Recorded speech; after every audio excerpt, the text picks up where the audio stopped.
Riżultat tal-politika dwar l-aġġustament tal-limitazzjoni tal-għolji għall-lukandi kienu 9 l-applikazzjonijiet approvati mill-Awtorità Maltija għat-Turiżmu b'7 minnhom diġà waslu fil-fażi finali min-naħa tal-MEPA.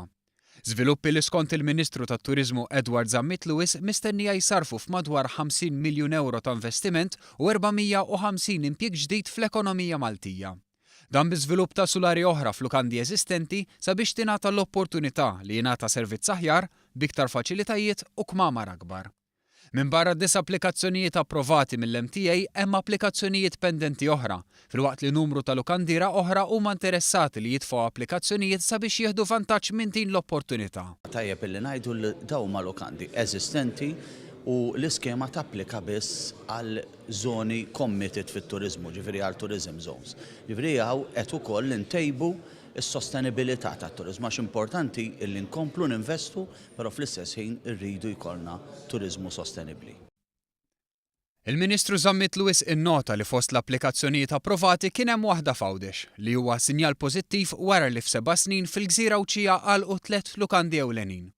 Barra minn hekk hemm pjanijiet biex numru ta' lukandi jitwaqqgħu għal kollox u jinbnew mill-ġdid, kif ukoll jerġgħu jinfetħu lukandi magħluqa u abbandonati inkluż il-ġerma f'Witilajn. Dan kollu kien possibbli għal ħidma bejn l-awtoritajiet tal-ippjanar u tat-turiżmu, kif stqarr is-Segretarju Parlamentari Michael Falzon. U wkoll naħseb xhieda ta' kienet nixxina ħaffu l-proċessi l-aħħar mill-aħħar għandha twassal għal vijabilità akbar anke l-qasam turistiku u naħseb ukoll u dik hija x-xewqa tagħna mhux tiegħi biss anke tal-Ministeru tat-Turiżmu li jkollna wkoll kwalità ta' turiżmu aħjar. Falzon innota li policy ta' dan it-tip tilħaq bilanċ bejn l-iżvilupp u l-kura tal-ambjent. Żvilupp li jġib miegħu ċertu obbligi biex ikun żgurat li ma jkunx hemm abbuż.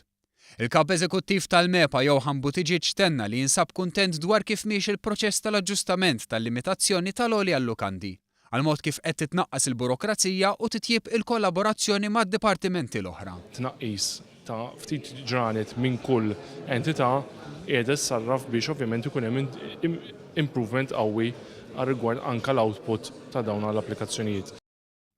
Żied jgħid li anke f'dawn il-każijiet l-ambjent qed jingħata priorità, kif ukoll qed issir enfasi li jinżammu l-istandards ta' kwalità mitluba.